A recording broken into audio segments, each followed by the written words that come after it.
Good afternoon, everyone. I propose we start. I think most of those who are interested in the talk are in the room. You got your coffee.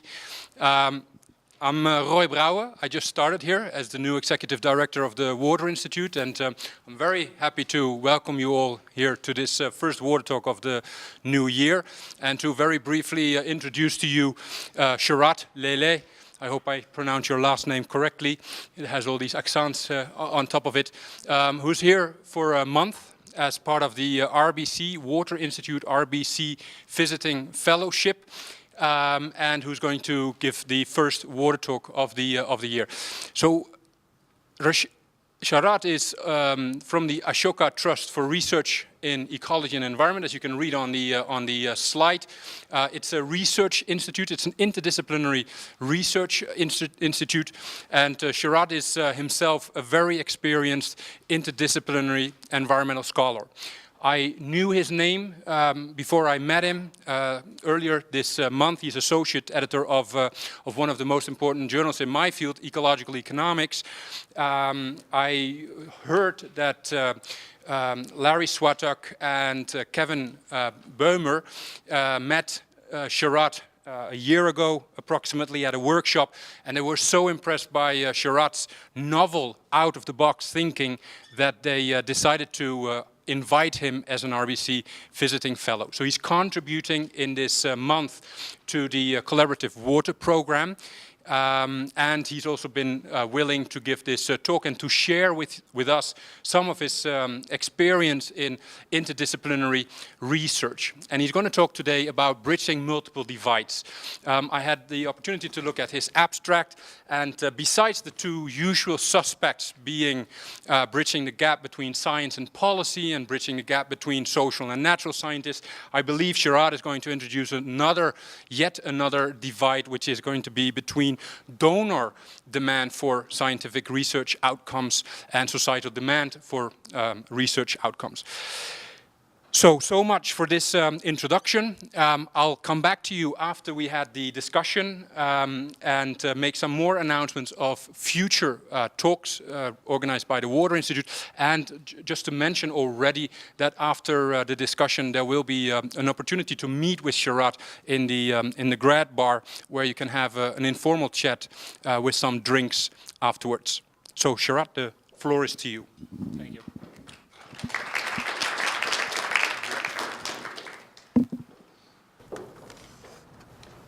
Thank you, Roy, and thank you to all of you for being here. It's a pleasure and a privilege to be at the Water Institute as a visiting fellow under the RBC Water Fellow Program, and also a privilege to be asked to give this talk.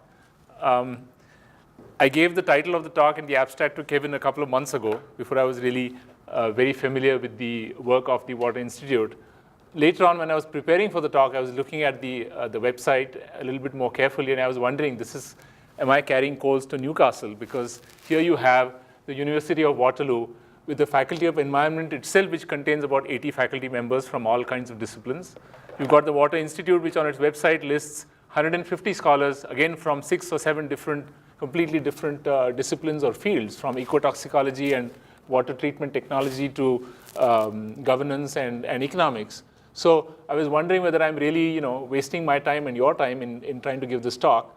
After spending maybe a couple of weeks here, talking to people, sitting in a couple of classes, talking to faculty, looking at the work a little bit more closely, I'm seeing that really the challenges and the questions and the struggle is quite common. Although in my case, this is a water group of 6 faculty and an institute of 20 faculty members, I think it's interesting to see how the challenges we face are quite similar, and some of the solutions probably that we come up with are also not dissimilar. So what I'm going to do is not offer you any kind of a roadmap towards building interdisciplinary understanding of water issues, but share my experience in a slightly more organized fashion. So hopefully there are some maybe ideas that one can experiment with as one goes along in this, what I see as a very joint and collaborative effort that all of us are involved in terms of building better understanding of water issues in order to bring about change. So in brief, the talk is going to cover the why. Why are we actually interested in interdisciplinarity in environmental research? what we mean by interdisciplinarity then when we try to do it, and then how can we understand the barriers to interdisciplinarity in a way that we might then perhaps be able to overcome some of them as we go along. This is sort of the why, what, and how outline. So let me begin with the question, why interdisciplinarity? Again, it seems a little bit obvious to this audience why one would ask that question. But nevertheless, I think it's very important for us to remember that it's not a goal in itself. This is something that I sort of ran into frequently about people saying, are you insisting that all research be interdisciplinary? Are you asking that interdisciplinary research is somehow superior to disciplinary research?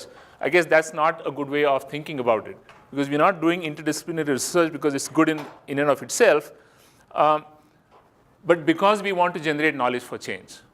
And tied to that, it's because we want to generate knowledge for change in the environmental context that it demands a certain kind of interdisciplinarity from us. So I'm making these links between generating knowledge for change, and here I mean solving real-world problems and not academic puzzles as sort of the idea of knowledge for change, and saying that it's the nature of environmental problems in particular which demands a certain kind of interdisciplinarity if you want to generate good knowledge for change. What is then this nature of environmental problems that requires this kind of interdisciplinarity?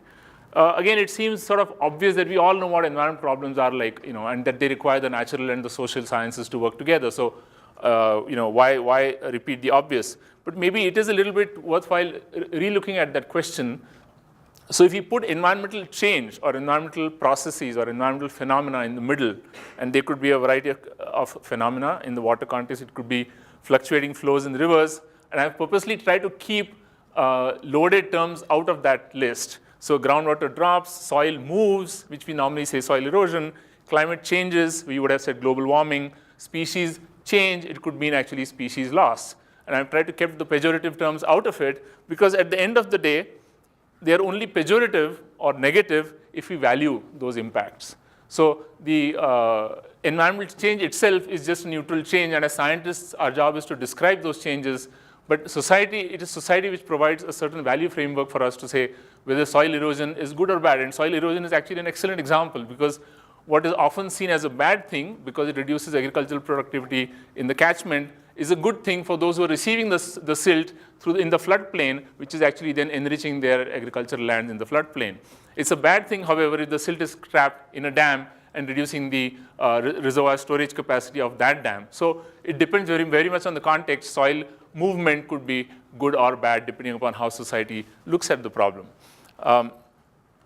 And on the other hand, of course, the source of change, in most cases, in a few cases it could be geogenic, but in most cases in the Anthropocene today, environmental change is driven by human actions. And so then we see that the social is entering at both ends of the environmental problem. In terms of how we actually value those changes, we see them as good or bad, we see them as a crisis or not, a crisis for whom. All these questions come at one end of the story, and at the other end of the story, obviously, is the more conventional notion of social drivers of environmental change and the need to understand them through a social science lens.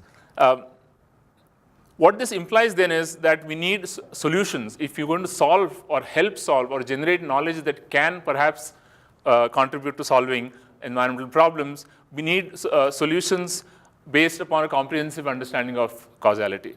So which means bridging the natural science and social science divide, which we have conventionally understood as interdisciplinarity in sort of the big sense, the big divide and the bridging of that big divide between the natural and the social sciences. And I'm using natural science as a shorthand for science and engineering. I'm using social sciences as a shorthand for a fairly diverse set of disciplines. Sometimes people would include the humanities in that list also, although I would put it in the second set of, the second part of the story, which is that the analysis must speak also to society, which means to societal values associated with the question of calling an environmental change an environmental problem. You would not call it a problem unless you care about it. And how you care about it, what makes you care about those particular changes, is the question of valuation or assessment of environmental problems in different ways. And also, if you want to bring about changes in the way society functions, then you have to be able to build bridges between those who care about these problems and the kind of analysis that you are doing. So again, crossing the academic policy divide, the academia action divide, and what many people have called that exercise as sort of the transdisciplinary effort, sort of paralleling or complementing the interdisciplinary effort within academia. So I would argue as a first point that, without spending too much time on these terms, and of course different people have defined these terms somewhat differently, if we sort of roughly say that interdisciplinarity is about crossing divides within academia and transdisciplinarity is about bridging the academia and the action divide, then we really need both of them, because both of them are related to the core driver of this, which is knowledge for change. We would not be really worrying about bridging even disciplinary gaps if we didn't really care about generating knowledge for change. So the next question then is, what is this interdisciplinary, transdisciplinary exercise? It might be useful to start by clarifying what is the D, what is a discipline that creates the divide in the first place. How do these divides get created? Is there just one way in which we can understand those divides? So one very extreme position might be to actually say that there are just these departments more than disciplines that have evolved historically in a fairly arbitrary manner, and they play no real useful role in terms of telling us how knowledge is organized. And therefore, we don't really have to worry about it, or be wasting our time trying to figure out what's the nature of that divide. That's been a position taken by some scholars, and there is some truth to that, especially if you look at departmental labels. You will see that these labels evolve in fairly idiosyncratic ways, and it's not necessarily that departments with different names are doing different things. It's not necessarily the departments with the same name are doing the same thing. So there is a certain validity to this claim, at least at the level of departments, may not be so much at the level of disciplines. A second way of looking at disciplines would be to say knowledge systems operating at different levels with different goals. And this diagram is credited to Manfred Max-Neef, the Chilean economist and philosopher, where he talks about the way knowledge is structured, the way our effort to generate knowledge or the disciplines themselves are structured. And he says at the bottom in his pyramid, you have the descriptive disciplines, the disciplines that describe but really trying to explain what's happening out there in the world, and whether that's chemistry and geology, or whether that's sociology or economics. And then he puts a second level, which is the doing level. And he says at the level of doing, you already have interdisciplinarity. Engineers are combining knowledge from physics, chemistry, geology, and whatnot in order to generate something which is more than just what the scientists are doing. You've got the agronomists doing the same thing. You've got the foresters doing the same thing. You've got the industrialists also doing the same thing, essentially combining knowledge from different descriptive spheres of knowledge in order to do something with that knowledge, either to build something, to produce something, and so on. And then you've got a third level of knowledge, which is what he calls the normative level of knowledge, which is really about trying to decide at a societal level what we should or should not be doing. So that he calls that normative level, where you've got planners, you've got designers, you've got policymakers, lawyers, and so on. And then he puts a fourth level, which is the philosophical level, where we're really questioning ourselves, how did we come about to decide on what to do? So sort of a philosophical level about what is it that we care about, why do we care about it, should we or should we not care about it, and in what way? So sort of looking at it from the question of value, ethics, and philosophy. So he organizes disciplines into these different levels, where you can see the humanities are coming really in the top level, and the sort of descriptive sciences coming here. You've got the engineering in between. The planning school sort of fits at the third tier. So that's his proposition in terms of understanding the relationship between discipline. And so he says actually the second and third tier and the fourth tier are already interdisciplinary, because they are combining knowledge from the level below that. And each level therefore has different goals: description, doing, sort of planning, or taking, whether we should do something or not, and then sort of looking at it in a more philosophical way, reflecting on why we are trying to do something. And then he describes transdisciplinarity as a bridging across levels. So whereas the interdisciplinarity is happening at each level, when you cut across all levels, he's saying that's actually transdisciplinary thinking. I found this very useful at one level. Of course, we can always disagree with some of the details, but There is a further layer that I would like to add to this, which is that most of us are familiar with the descriptive disciplines and perhaps with the tier above that.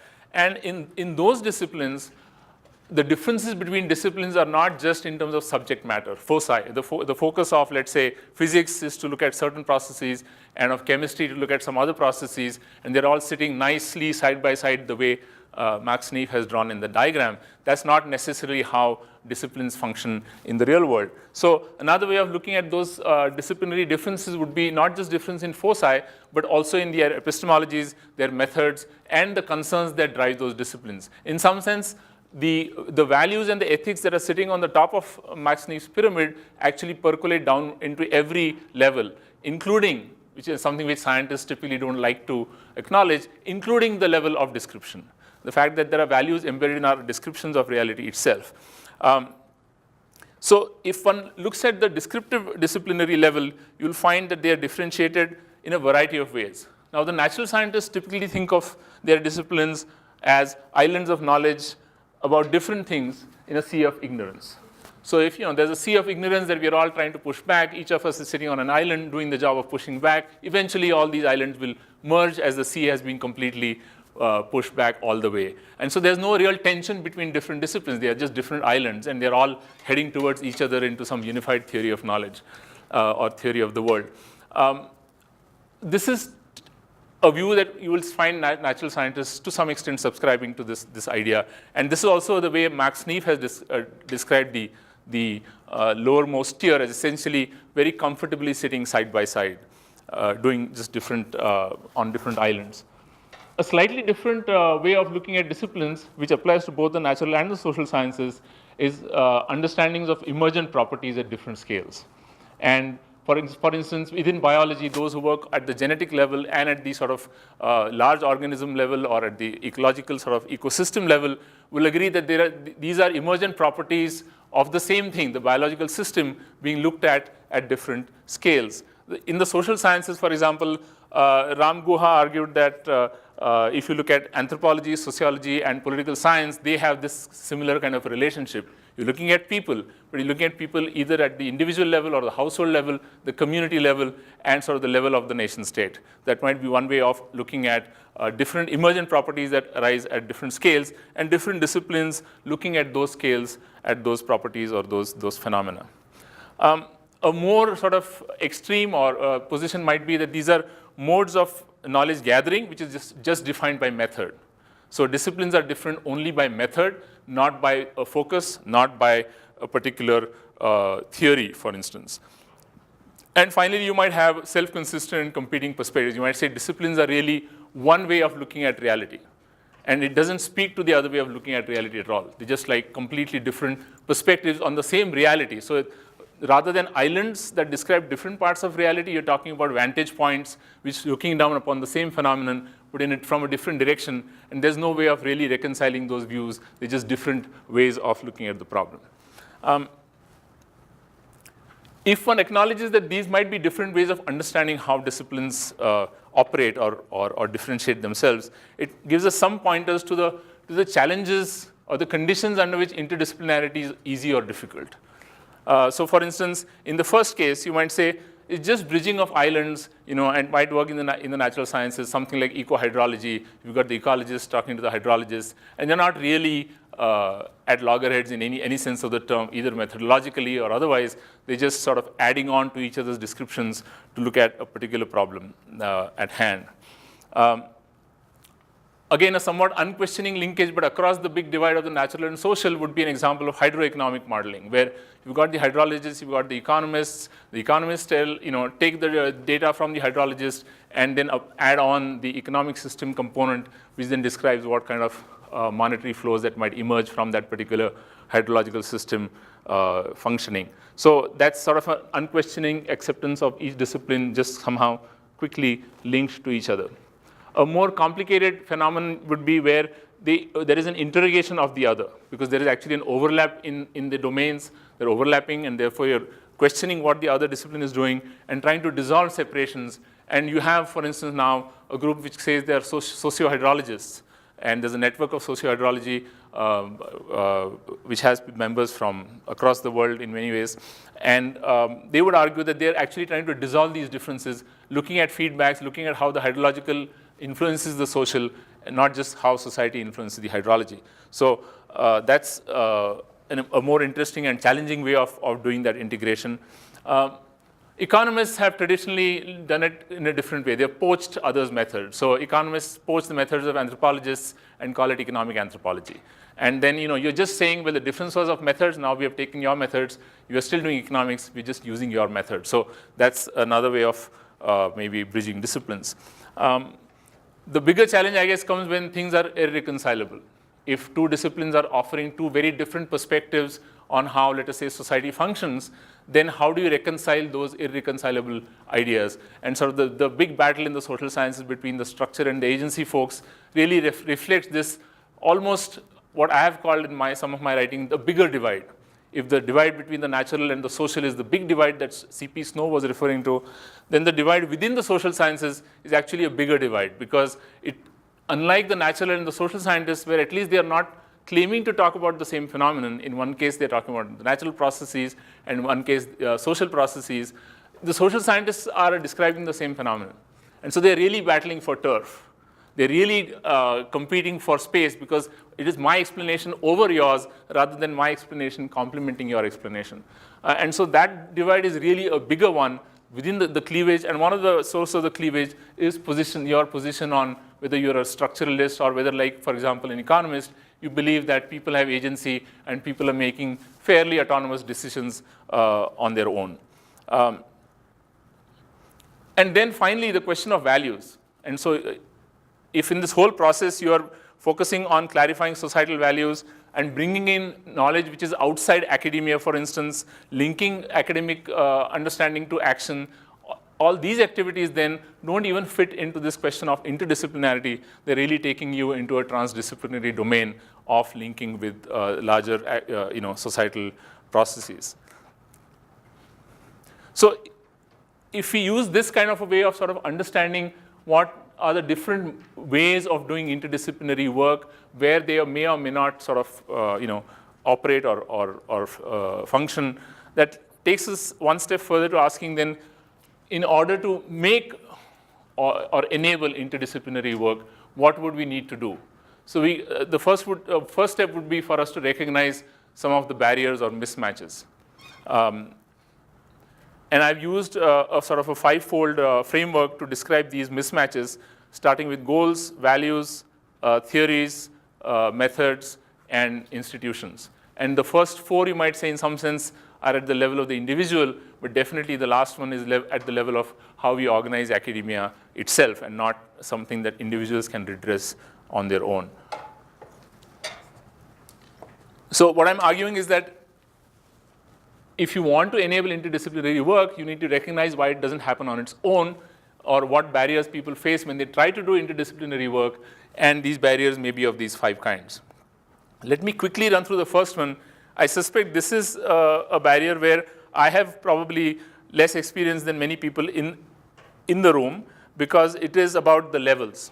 It's about the descriptive, the doing, the planning, and how do we really make those levels work. So for example, scientists want to explain the problem, while engineers want to actually provide a technological solution, and planners want to make new regulations. So these are people who are operating at perhaps different time scales, trying to do different things, and therefore not necessarily on the same page when it comes to doing interdisciplinary work. One might argue, however, that some kind of a long-term engagement will address this issue. When you're constantly working as a group, you might be able to resolve these questions of timing and so on. You can't jump to technological solutions or to regulations without having understood the problem. So allow the scientists to do their initial part of description before you jump to some of the innovation and regulation. I could also argue that perhaps within academia now, as against planners who are sitting out there, or engineers who are actually sitting out there, within academia, where everybody's job at some level is the same, which seems to be today to publish papers, it seems that these differences might actually be less severe than one might have thought about earlier. So I'm going to not dwell a whole lot on this goal, but this problem of mismatched goals, maybe some of it will emerge in the discussion. The one that I'd like to focus on quite a bit is the issue of mismatched values and unrecognized values. We can't even recognize the mismatch if we don't acknowledge that our work is value loaded to begin with. So what is it that I'm talking about? What I'm saying here is that the outcomes of environmental processes are something that we worry about only if we value them. So let's take the example of water scarcity.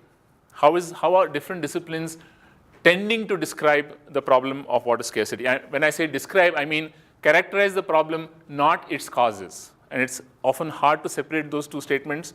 Often in a statement about a problem, already you can see peeping out a claim about the cause and also perhaps a solution. So just trying to keep those a little bit separate. So you might say, somebody would say, there's not enough water in the tap. That's water scarcity. Somebody else might say, there's not enough clean water in the tap, or there's not clean enough water in the tap, depending upon how you look at it. Somebody might say there's not enough water for aquatic species. And I'm not actually giving you the disciplines that would say these different things. I'm sure you can guess which disciplines I'm referring to as we go along. Somebody might say the problem is of water not going to the most productive use. The water scarcity problem is really that the most productive use of water is not getting the water that it deserves. And somebody else might say there's not enough water for some people. The problem is really deprivation in certain areas, regions, communities, and not really an average problem of water scarcity. So you can already see that there are different disciplines that might characterize the problem in different ways. This is not to say that these are completely irreconcilable ways of characterizing the problem. And I think you might argue, for instance, that you could have all of this happening at the same time. But certainly, you would agree that the last three are a little bit more irreconcilable. If you don't have enough water for, say, aquatic species, that's not the same thing as not having enough water for some people, and that's not the same thing as having not enough water for what is obviously going to be industry as the most productive use if you look at it in terms of dollars per liter of water supplied. So clearly, there are issues where the way of the method or the lens through which scarcity is characterized then actually reflects a particular disciplinary bias. Let me take one more example, that of sustainability. So if somebody says what we have right now in the water sector is an unsustainable outcome, how would they really look at this question of or define sustainability? So I'll take you to the standard sort of schematic that people often use to define sustainable groundwater use. So you have an aquifer, it has a certain rate of recharge on the left top corner, and you've got wells that are pumping out of the aquifer. And then the common criterion for saying whether we have sustainable use or not is to say that as long as pumping is less than or equal to recharge, you have sustainable groundwater use. And if pumping exceeds recharge, then you have unsustainable groundwater use because the levels are going to drop. In an alternative framing, if you just took a step back and looked at what was happening to the water that was being recharged to the aquifer in the absence of pumping, you will see that in the absence of pumping, that water is in any case going downstream. It is going downstream and either meeting the ocean or it is going downstream and joining the river at some point and generating base flow. So in fact, the recharge is just one part of the story. The water that you see in the well is just a transient phenomenon, and all the water that is coming in as recharge is eventually going as a discharge either to the river or to the ocean. In that sense, then, the question of sustainability becomes more complicated. And as the report of the Council for Canadian Academies referred to, the groundwater budget myth, where a number of hydrologists have now pointed out that really, when you're talking about sustainable water use, it's not clear what you're talking about because it's a flow. And the flow of the magnitude of that flow is not influenced by the stock of the groundwater resource in the aquifer by and large, except in cases where you really draw down the aquifer in a way that captures more recharge. But if you capture more water as recharge, then you've affected surface runoff. If you capture more discharge, you've affected base flow. In either case, you are actually capturing from one or another part of the hydrological cycle of a flow that would otherwise have gone in a particular way. And so you're really talking about upstream, downstream linkages. Abstraction of groundwater upstream and using it in a consumptive manner has implications for its availability downstream at some point in the cycle. So at the very least, you would have to reframe the groundwater sustainability criterion as pumping has to be less than recharge minus the required minimum downstream flow. This would be the minimum change that you would have to make. But you could still argue, well, there's nothing like a minimum downstream flow, because all flow is useful for somebody. If that flow was going to the ocean, that also had some use in terms of, say, the estuaries or the marine life in the ocean itself. So this itself is an artificially imposed sort of minimum downstream flow requirement. Oops. The point that I'm trying to make really is that our characterization of what is sustainable groundwater use is heavily dependent upon our value framework. But how we draw the boundaries and say who gets how much of this flow, only after you've defined who gets how much, then you can talk about sustainable or unsustainable groundwater use in that limited context. In fact, you could argue that there is almost nothing like sustainable use. It's only a question of fair use. If you're tapping into a flow which is happening in any case, it's really a question of the flow to me or flow to you. It's not really about the future, because the only part of the groundwater that you can affect is the non-replenishable part. And if it's non-replenishable, then it's not sustainable to begin with. It's like, petroleum. Nobody talks about sustainable use of petroleum, because we know by definition, on the time scales that we are talking about, petroleum is not renewable. So similarly, fossil water is not renewable. The non-replenishable part of groundwater is not renewable. So we're really not talking about sustainability there anyway. So it seems like fair allocation is a much more important question than sustainable use of groundwater. Or at least we will have to look at both of them with equal amount of attention. And in fact, their sustainability might be relevant more to the question of structures of water use rather than to water itself. Because if you look at rivers again, the question of river flowing is determined by rainfall, and of course what happens on the land as the water is run off. This will happen one way or the other, fast or slow, floods or trickles, no matter what you do. The question is, how do you allocate that flow? So again, we're not talking about sustainable river use, we're talking really about fair use of river waters. And the sustainability then comes maybe for the structures. Is the dam silting up too fast?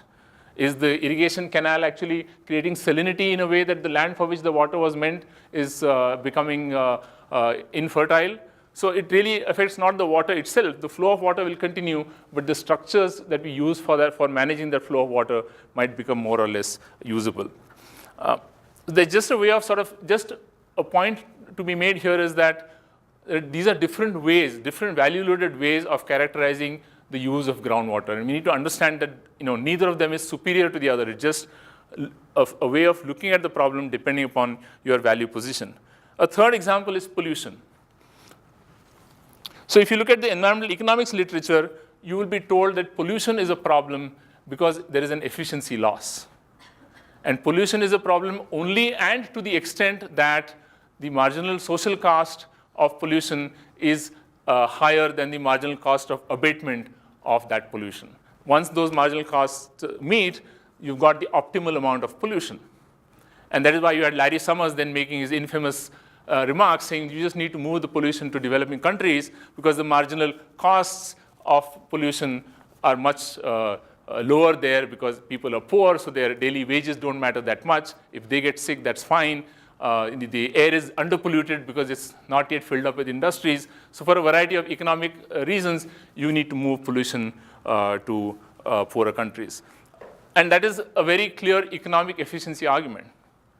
And a lot of the pollution control literature looks at pollution as a question of efficiency. And alternative literature looks at pollution as a problem of human rights violation. It says that I have a right to a clean environment, and pollution then is a violation of that right. And so it puts a yes-no kind of thing, polluted, unpolluted, sort of as very two clear black and white situations, and so it's a violation or not a violation kind of situation. And that's another way of looking at the problem. And the question is, can we reconcile these two, or are they completely irreconcilable? What the human rights folks don't like about the economic efficiency argument is that it makes it completely negotiable. If you're willing to if I'm willing to sell my right to a clean environment to you, and you have the capacity to buy that right, then it's fine to trade the right, even if it means that me and my children and grandchildren are going to be permanently affected by the pollution that I bought somehow from you, or I got compensated for from you. So that's one part of the story. The economists say that, look, there has to be room to negotiate, because at the end of the day, any human activity will create some amount of pollution. So, and some amount of pollution is going to affect somebody, somewhere, somehow, to some extent. You don't have these nice threshold dose-response kind of functions where up to a certain dose, there is no health impact, and after that dose, suddenly you have a huge health impact. That's kind of in the utopia of pollution regulators, that you have these nice threshold functions. In reality, you don't often have nice thresholds. So you can't say that up to this threshold you have no impacts. There are always impacts. And if there are always impacts, the line you draw is fairly arbitrary as to what point you want to stop that impact. And people may be willing to negotiate that line depending upon whether their livelihoods depend on it, whether they get some alternative livelihood by working in the same factory that is producing the pollution, and so on and so forth. So it's not a completely non-negotiable human rights kind of, fundamental rights kind of situation. So these are two ways of looking at the pollution problem. A third way might be actually to look at the pollution as a loss of intrinsic value. If pollution is affecting aquatic species, what is the argument you would make to say that this is not a good idea?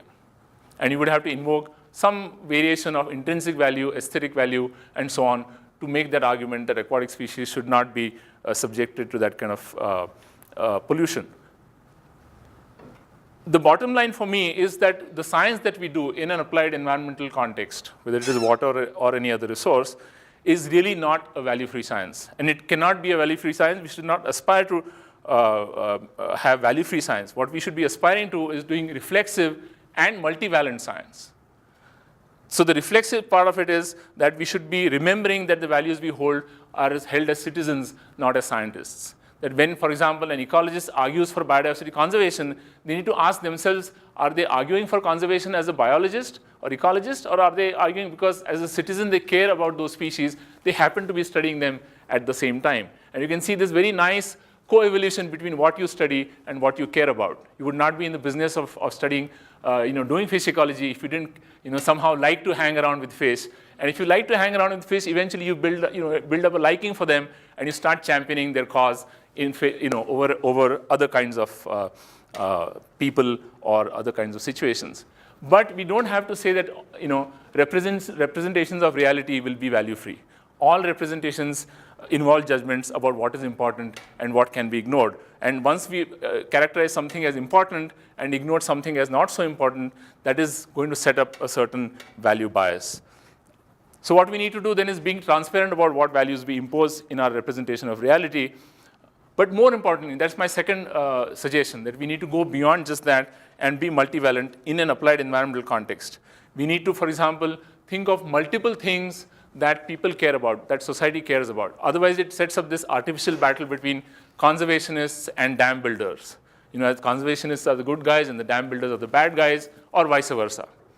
Because the dam is providing water to somebody far away. The classic way, the problem in India, the Narmada Dam was characterized by the pro-dam lobby was, we are taking water to a region which is so parched that even 50 liters per capita per day is not possible. So we are really the good guys, because we are, these people dying there of thirst is somehow a human rights violation. If the rights of the people in the valley are violated, we will compensate them and get them out of the way. So we need to recognize that there are multiple values that society cares about: material well-being, non-material quality of life, ecological sustainability, intragenerational equity, and democratic process. And these are not really correlated all the time. There's no point in us always trying to show how an equitable system of managing a resource will necessarily be a sustainable system, or vice versa. There's no point in saying a democratic process will necessarily generate all of the above. They may or they may not. You may democratically decide to commit suicide, and then that's not a particularly good way of achieving all of these other things. So we cannot really get away from the value content of societal decisions. And what we need to keep them is to keep our focus on the fact that society cares about a lot of different reasonably important principles. and that we need to really allow space in our work for those values to be represented. The second point that I'd like to spend a few minutes on is the question of competing theories. So the first clash between disciplines in the applied environmental context seems to come from the fact that they value outcomes differently. Economists look at benefit cost analysis, engineers look at liters per capita per day, and somebody else is looking at some other way of valuing the outcome. But there is also a problem within the social sciences, particularly of competing theories of human behavior. And I'll again go back to the example of explaining water scarcity in this case. How would you explain that water scarcity? And you might have hydrologists who refer to, for instance, climate change and say, well, the reason why you see a decline in the stream flow is probably because of a changed climate, or it might be because of changes in land cover that is actually reducing the flow in the river, increasing evapotranspiration. The engineers might say, well, really, there's not enough dams, or not enough pipelines, or not enough overhead tanks. We need to build more of these in order to solve the problem of scarcity. So you're explaining and solving in the same breath in some sense. Often both engineers or natural scientists might say there are too many people. This is one social explanation of the water scarcity problem that tends not to come from social scientists, tends to come from the engineers or the ecologists, and is looked down upon in many of the social sciences. The economists would say the problem is really wrong pricing. Just get the prices right, and then you will have, everything will fall in place, scarcity will disappear, because that's the way they have defined scarcity. If scarcity means water not going to the most productive use, then by increasing the price, only the guys with the most productive use will be able to afford, the last bit of water. So you will actually have allocation to the right activity. Of course, it's not going to help the poorest people who have been deprived of water, because then they cannot afford that higher priced water in any case. And so the political ecology is going to say the exactly opposite. They are saying that scarcity is a result of powerlessness of certain groups. So and the powerlessness might be because of discrimination on the basis of race, on the basis of caste, on the basis of gender, or a variety of other reasons that some people have more power and others have less, and therefore a lesser capacity to attract investments for setting up water supply systems. I was intrigued to find out, thanks to one of the students from the Water 601 course, that there is a large number of indigenous communities in Canada whose daily water supply is either contaminated or at a level of liters per capita much lower than the Canadian average of 300 or 400 liters that we see across Canada. So it's clear that these issues occur across the globe, that is the lack of power of certain groups. So you're explaining water scarcity in different ways. And I'm going to focus on this set of social explanations, because you could argue that, well, changes in climate is an intermediate explanation. Changes in land cover is just an intermediate explanation. What is driving those changes in land cover remains to be explained from a social science perspective. So I'm going to focus on these examples to really go back to this question of competing theories and point out that one of the problems we face when we try to do interdisciplinary work is that there is not this nice homogeneous social science and homogeneous natural science, and then you do a bridging. Because social sciences in particular are deeply fragmented or fractured within themselves. And one simple way for an uninitiated person to describe that fracture is the economics versus non-economic social sciences, sort of as a simple way of characterizing that fracture line. And the reasons for this fracturing, one is to do with the structure versus agency argument. The economists assume that individuals ultimately make autonomous decisions. They're freely choosing rational actors. And that's their starting point, and then they may add a little bit here and there in terms of putting in constraints of missing information and so on and so forth. And also on the question of rationality. So the economists will assume that we are rational in a very particular way of optimizing behavior that is in the economic equations, and the rest of the social sciences typically tend not to make those kinds of assumptions about rationality. And then you have this funny situation where some of the research from other social sciences or psychology coming into economics, and we have a subdiscipline called behavioral economics. So you start wondering whether the rest of economics is not based on behavior, it's based on some other phenomenon out there. Why is only behavioral economics a subdiscipline and not really the core of economics to begin with? Another divide you have within the social sciences is a tendency to look down by the pure social sciences on the applied sciences, for example, organizational theory or psychology, you won't find them typically in the school of social sciences. They'll be relegated to the management school or some other kind of labels, because again, this thing of dirtying your hands with doing stuff rather than only describing. So you've got really a problem with the doing part of it. On the other hand, you can see why there is a little bit of a concern about the doing part, because who are the doers doing? In the management school, the doers are doing for the corporate sector. So you've got a question of applying knowledge for a very particular section of society, for a very particular purpose of increasing profits, and not necessarily for a broader social purpose. So you can see the reason why there is suspicion and fear, but at the same time, the divides are not particularly helpful at the end of the day. The second reason of the divide is the understanding of power, and I'm thankful to Rob Dillow for pointing me to the definition of power that Lukes has provided, which is A exercises power over B when A affects B in a manner contrary to B's interests. And this is really the key, I think, key source of a divide in the social sciences, which is very, very deep. All the people that I've talked to, economists who have become ecological economists, economists who have become institutional economists, classical institutionalists, political scientists, when they hit this definition, they are stuck. And the reason they are stuck is because you can think of an alternative definition. This seems to me, at least, a little too rigid. You can think of an alternative definition that A exercises power over B when A affects B in a manner contrary to B's perception of his or her interests. And the difference is that this second definition opens up the possibility for a positive use of power. And I'll give an example. If you have an irrigation canal being managed by a community, the community appoints a waterman to distribute the water in a particular sequence. Somebody is jumping the sequence, the waterman has the power to say no. Now, for the person who wants to jump the sequence, it's in their interest to jump the sequence. The waterman has the power to say no, the waterman is exercising that power, but is that necessarily negative use of that power?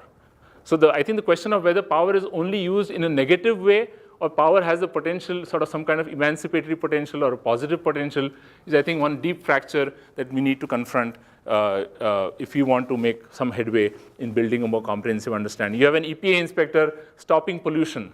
The EPA inspector has been given the power to stop pollution. Exercise of that power in and of itself is a good thing. It's when the inspector doesn't stop the pollution and instead takes a bribe, because he has the power to fine and uses that to extract the bribe, that's when you have a problem. So you could see power being exercised both ways, not necessarily only in the first sense of contrary to B's interests.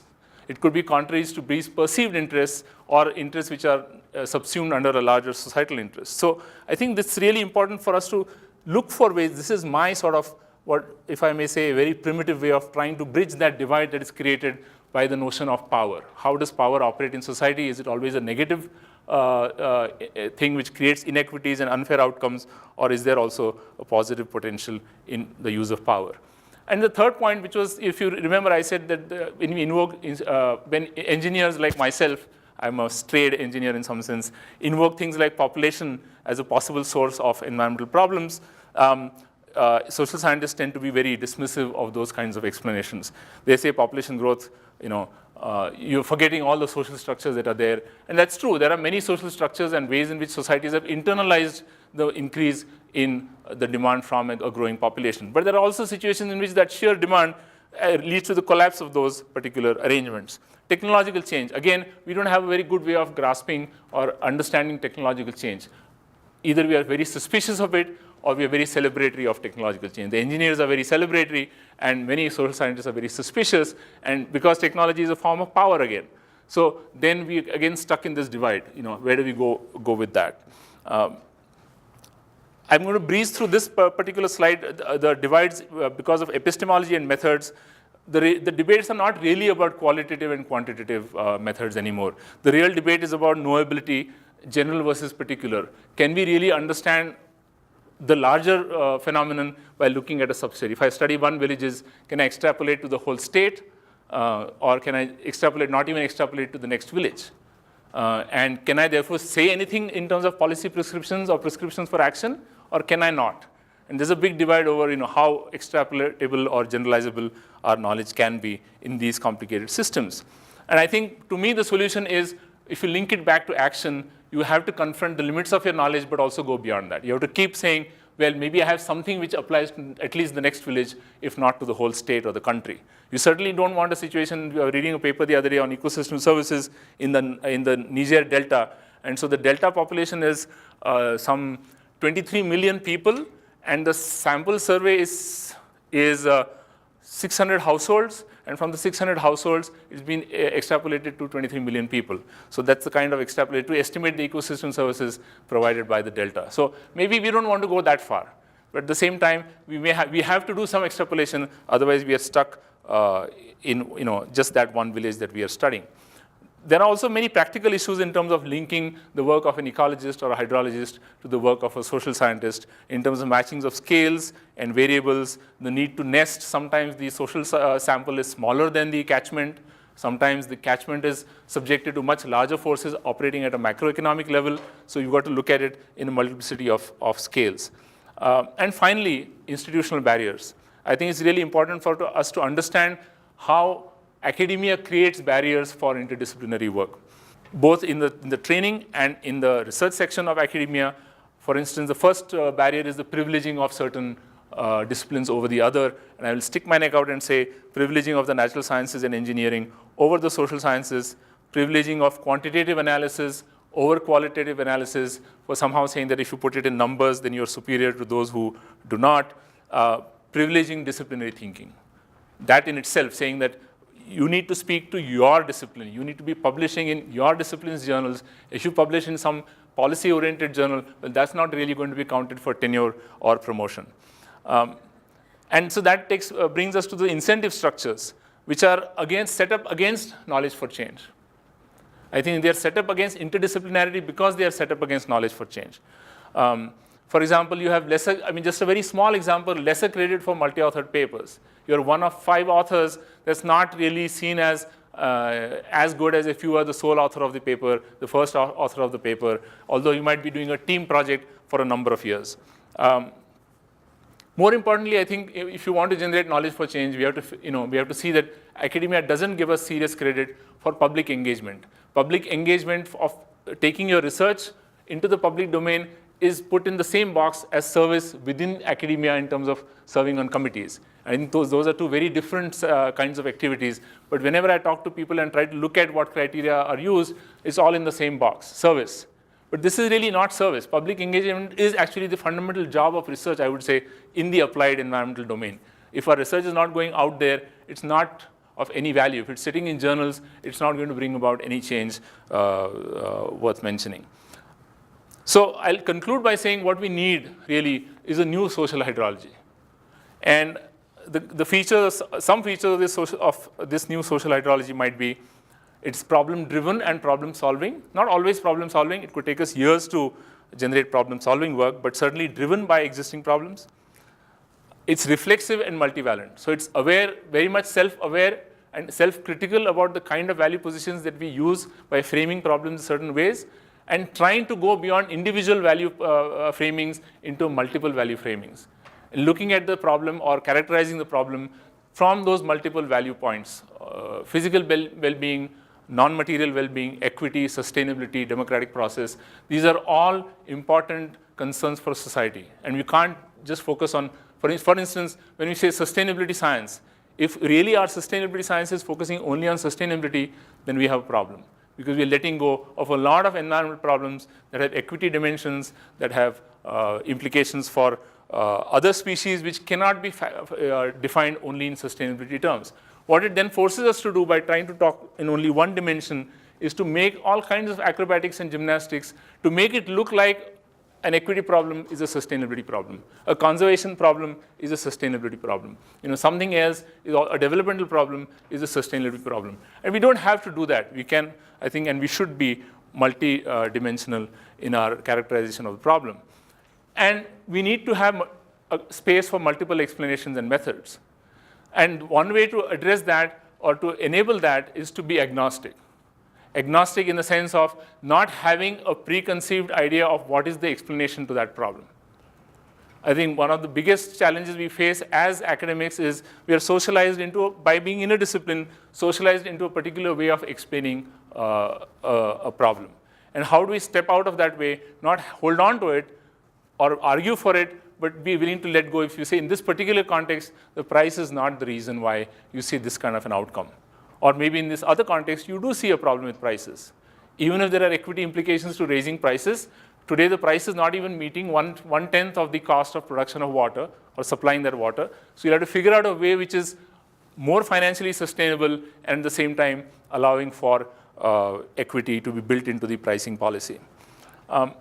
And it have to be publicly supported and publicly accountable. And I think here I'd like to make a distinction between state support and public support. In the United Kingdom, at least, there has been a big debate about how interdisciplinary research has been forced down the throats of academia, for instance, by the NERC and the ACRC collaborating and generating a whole bunch of joint research programs where they require academics to collaborate across the big divide. So they have sort of taken on the mission of promoting interdisciplinarity, which you would think is a good thing. Some academics have pointed out there are limitations and there are problems by forcing it down people's throats. A particular kind of interdisciplinarity gets then promoted. So I'm arguing that we need to be publicly accountable and publicly supported, not state accountable and state supported. We need to look for multiple sources of support so that we are not accountable only to state agencies. We can spread our sort of eggs in different baskets and really be looking at the public as our main audience and therefore our main source of support and accountability. And I think on that note, I'd like to stop and thank you very much for your attention.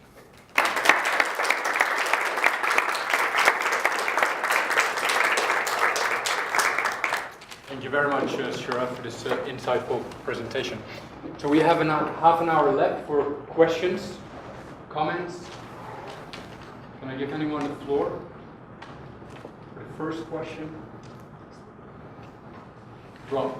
John, I really enjoyed your talk. What I'm wondering, though, is are you optimistic or are you pessimistic about the ability to change towards what you've mapped out here? Because there do seem to be so many drivers and incentives to keep doing what we're already doing. Mm-hmm. Well, I would say that the fact that we've got 150 people listed under the Water Institute and 80 in the Faculty of Environment is a positive sign. Is this working? Yes. Yeah. Whether we are able to make those next few steps remains to be seen. But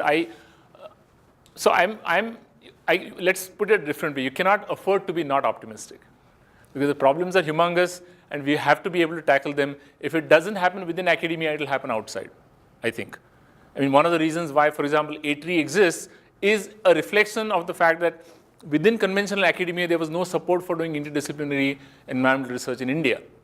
And so we've had to create a separate research institute. There was no other reason why we had to exist. So people will create those mechanisms. Maybe they are second best. It would be great if we were inside a university, but that's fine. Maybe in some ways it's good that we are not, because then we are not trapped in those conventional ways of thinking. So I'm optimistic. I guess the old saying is that the world has problems and universities have departments. Right. Do you think it would be fair to say that time is another barrier to interdisciplinary and transdisciplinary studies, in the sense that fostering these sort of attitudes at the beginning of your career as a scientist is really valuable, but you also operate within pretty small time frames during graduate school and postdoctorate work, and that working interdisciplinarily and transdisciplinary becomes sort of the privilege of those who have the time and the position to really get involved in that kind of work because it takes more time to work with more people. That's why I took 6.5 years on my PhD. Because I was trying to learn ecology from scratch and learn household economics from scratch. So yes, I think that's definitely the case. I think we need to create more space, more time. Even research project funding, I think on a 3-year cycle is a problem, because by the time you figure out what is the problem, half of the time is gone. And then you start thinking about how to tackle the bits and pieces in terms of research. So absolutely, I think we need to change the time frames on which we operate. Can I add to that? So I had a look at your website, your institute website, and you actually seem to have designed your research institute, but maybe also your teaching program around this whole concept of knowledge for change. Mm-hmm. Could you explain a little bit more about how that structure looks like? So what we have done, at least for the PhD program, is we have said that it's a PhD program in conservation science and sustainability studies. It's an interdisciplinary program. We want the students to go out having, in an ideal world, done a dissertation that straddles both the social and the natural. At the very least, speaks to the other disciplines. If you're doing a social science heavy dissertation, it at least speaks very meaningfully to the natural sciences and vice versa. I mean, that's a tough one to decide when you're actually doing it or not. But in the coursework, for instance, we require all students coming in to take 4 fundamental courses: economics, sociology, environmental science, and ecology. And these are mandatory unless you can prove you can waive at best one of those 4 if you have a prior master's in that area. And then in the second semester, we have interdisciplinary, a course on methods, which has both the natural and social science methods sections. And we have a course on doing interdisciplinary environmental research. So some of these ideas about the bridging, why we need to bridge, and then examples of bridging. So what we do in the second half of that course is take PhD-sized or bigger examples of research actually produced, which to us qualifies as good examples of interdisciplinary work, and take the students through each of them as a case study to understand what the person did, how they delimited the problem given that it's so difficult to do interdisciplinary work in the first place, what assumptions they had to make, how they bounded the problem, what particular social science discipline they used, what did they drop, and so on. And how did they link the social to the natural, what variables were used, what scales. So that's kind of how we do the teaching. When you have a multi-valent problem like this, and you've got your multiple nonlinear attributes, how can you possibly come up with a model that satisfies everybody and then approach optimization of that model? Yeah, I think that would be too ambitious to talk about optimization. I think it would be, we would be lucky if we get some sort of first cut understanding, right? So that's one of the reasons why a lot of people have talked about adaptive management, saying what you might get in the first round is just a preliminary understanding. You pinpoint a couple of drivers of change, you maybe work on them in the policy arena, and then you come back and you find that maybe it's not quite responding the way you thought it might be responding. And so you keep refining or changing, adapting the model. Unfortunately, adaptive management is easy to theorize about, but at least for us in the Indian context, it's been very hard to even make that first step, which is taking your knowledge to somebody who can act on it. In many contexts, we call our bureaucrats knowledge proof. They're not particularly receptive to knowledge. So we have to just keep working at it. I don't think we have any sort of final solutions, but I think we can do a reasonable job of some first cut analysis. To give you an example from the basin that we are working in right now, we looked at the question of declining flows, and the common knowledge or the conventional understanding of why those flows were declining. So we talked to farmers, policymakers, and scientists, and we pooled together the possible explanations. So one was climate, which was declining rainfall, increasing temperatures. Then we had planting of eucalyptus plantations in the upper catchment, leading to more uptake of water from the aquifer. Then we had groundwater pumping by irrigated agriculture, and finally obstruction of the flows due to various real estate developments. And so we said, fine, if these are the 5 possible hypotheses for explaining the decline in the river, let's go and investigate all of them. You don't have to be hung up about which one might turn out to be true. And it turned out that the climate change hypothesis didn't apply. There has been no secular decline in rainfall, no secular trend in temperature, and really it came down to eucalyptus and groundwater pumping. So either pumping by trees or pumping by human beings drilling borewells to 800 feet. So now that's a very unpalatable truth. So the activist community is all hung up about obstructions. Real estate folks have encroached on the river course. You need to remove the obstructions. The high courts are enthralled with that idea. So the High Court has actually taken cognizance of the debate around this river and the depletion and said, the government needs to do A, B, and C based upon the wrong science. So it's been a challenge for us to even be heard in this set of explanations. But I think we just have to keep working at it. I think it's possible to do the sort of first cut which says these 3 are definitely not the reason. Could be one of these 2. Maybe we don't know the relative proportions yet. We need to work on it, but we can make a first approximation. I don't know if that answers your question. Is there a policy change either at the state level or federal level in India where they mandate that any kind of problem should be studied as a multidisciplinary or interdisciplinary problem with multiple stakeholders, officially drawn into the discussion. It seems like many of the things you're saying is it's kind of reaction. Suddenly somebody's saying they're affected and they're asked, but not planned. Yeah, I think that's still very much not the case. Our regulatory bodies, if you want to call them, or federal bodies in the water context are basically run by engineers or hydrologists. And they really do not have a multidisciplinary understanding of these problems because they don't have those people in those agencies. So we are quite a distance away from that. There's now an attempt to merge these two bodies, the groundwater body and the surface water body, into a single agency, but they're basically going to merge engineers and hydrologists, which might have their own battles, but it's not really going to give you the bigger understanding. Can I ask you a question about the public, the citizens' values that you were referring to? Can you elaborate a little bit more on that? How do you base decision making, or how do you involve maybe also the public when you're dealing with areas where perhaps there is still a fundamental lack of knowledge and understanding of environmental phenomena? How could those values that then will have to be constructed somehow, because those values are not there because of lack of knowledge and information, how could those values properly inform sustainability decision making? So when I'm saying public values, I don't necessarily mean public understanding. They're two slightly different things, right? So farmers in this region know that groundwater is dropping. They can see that on a daily basis as their borewells fail and they drill a new borewell. They do not necessarily know why it's dropping.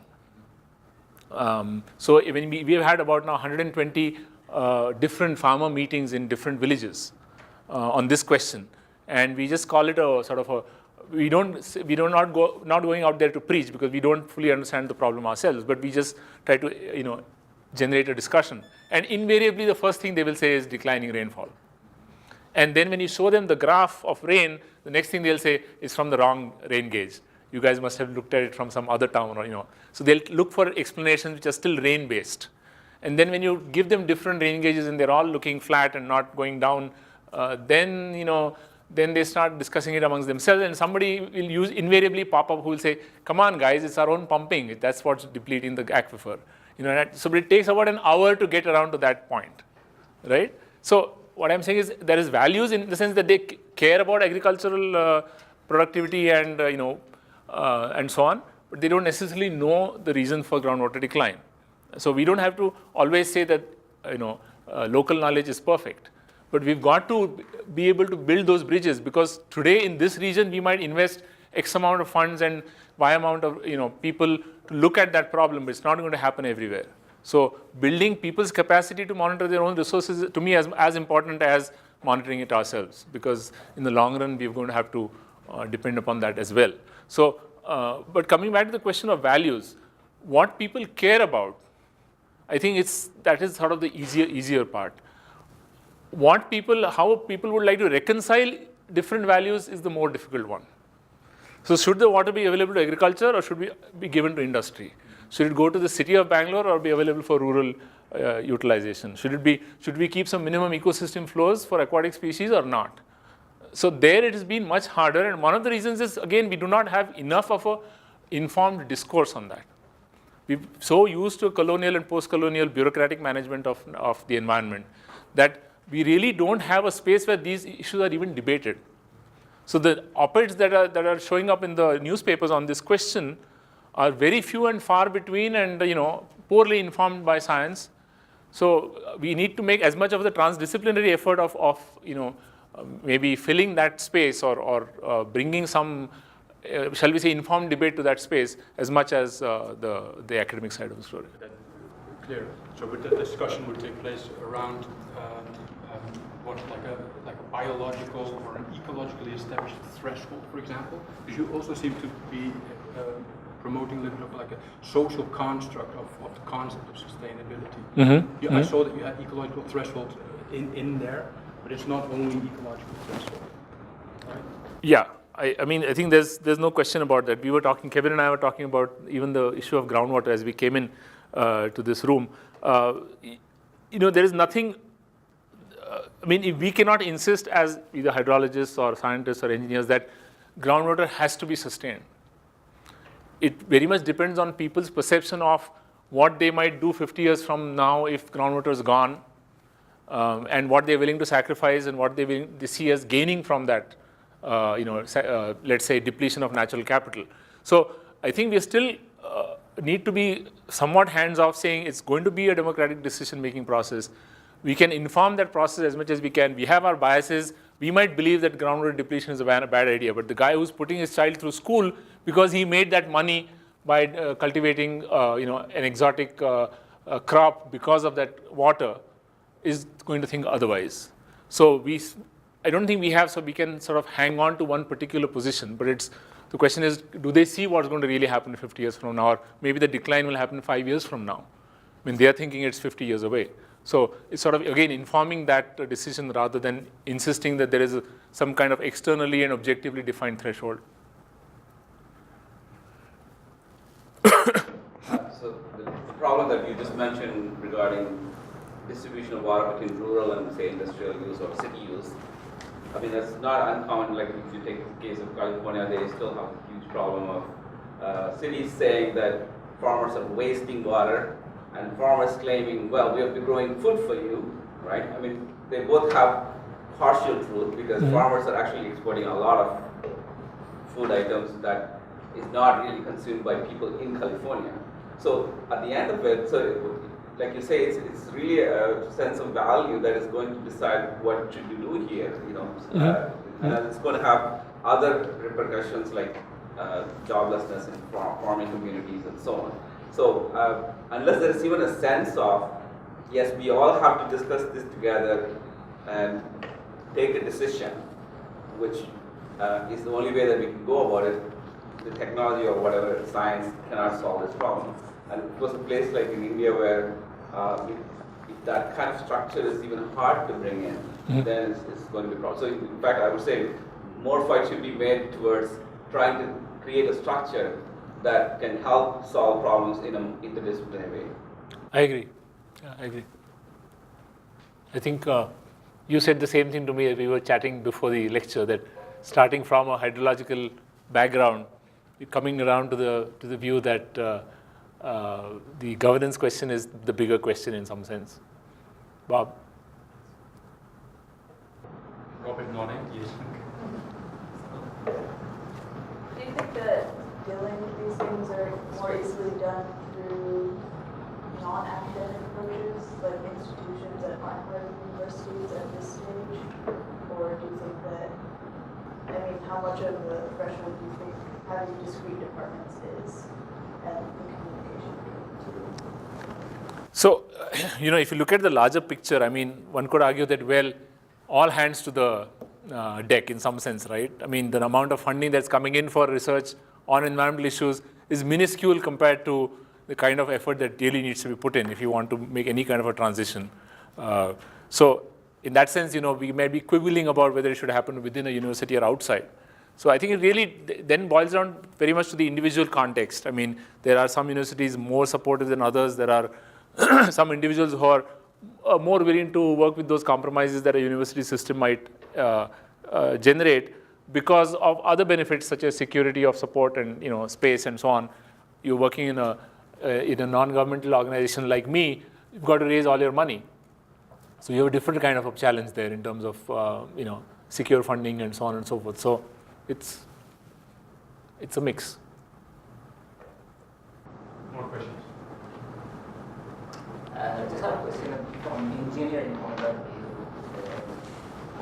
Suppose you want to establish a factory in a region, or the example you gave, bridging two islands together. So what an engineer begins with is that to have an environmental impact assessment before prepared. So it's basically the same concept you introduced here. So to have an environmental impact assessment before it's written, you have to involve and engage all the multidisciplinary disciplines together, and you have to work with social scientists and economics and so on. So isn't that the answer to accelerate the concept you are just introduced here? Can't we have something like environmental impact assessment model for all projects or problems we want to solve? Or beyond that, the strategic environmental assessment also, you have to follow the same concept.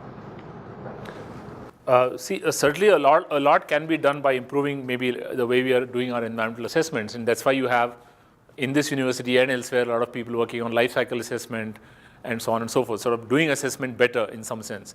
But assessment is only one part of the story, right? It's the right-hand side of that picture that I talked about environmental problems. It's not telling you anything about causality. It's just saying this particular outcome, how do we value it within energy terms, in terms of carbon produced, in terms of toxic waste generated, or something else, right? You can have multiple units for that assessment, or rupee terms. It still doesn't tell you anything about causality. And therefore, these also, how do you bring about a change? And in a sense, you can't do that at the level of an individual firm. At the level of the individual firm, that's about what you can do is, if you want to be setting up this unit, society demands a certain kind of an assessment, and if you pass the assessment, you are allowed to set up the unit, right? But we are talking here about the larger question of public policy, in the sense, at what scale of industrialization will be palatable in what sense, in terms of the groundwater impact, or the pollution impact, the greenhouse gas impact, and so on and so forth. And why do we need this kind of industrial production? To meet whose needs? Not just how, what needs, but whose needs. I mean, all these questions of distribution are central to that whole issue. Like if in the case of Canada, you have communities that are still operating at 50 liters per capita or 70 liters per capita, when the rest of Canada is at 300 or 400, then you clearly have a different problem. It's not a problem of engineering per se, right? So for a different context, you're going to have different needs of intervention. It need not be always engineering, and in the engineering context also the direction of engineering innovation rather than just the production process itself would be a very important. I mean, I'll give you an example. I mean, today we haven't found cheap ways of monitoring groundwater at 800 feet when it's being pumped. If the well is dead, people have removed the pump, then it's easy to put in a sensor and track the water. It's just kind of fluctuating a little bit. It's when people are pumping like crazy from these wells, and you need to monitor the same wells, but you've got all this these cables and these submersible pumps going down to 600 feet. I mean, there are no easy ways of monitoring or reliable methods for monitoring just that simple thing. How much water is being pumped and what is it doing to groundwater levels in the aquifer, right? So I'm just giving you a very simple example where we have struggled for the last 2 years, 3 years, try to generate our own technologies, buy from the US, bring people down to engage with that question. No headway. Okay. No more questions. Let's give Sharachchandra one more hand of applause. Thank you.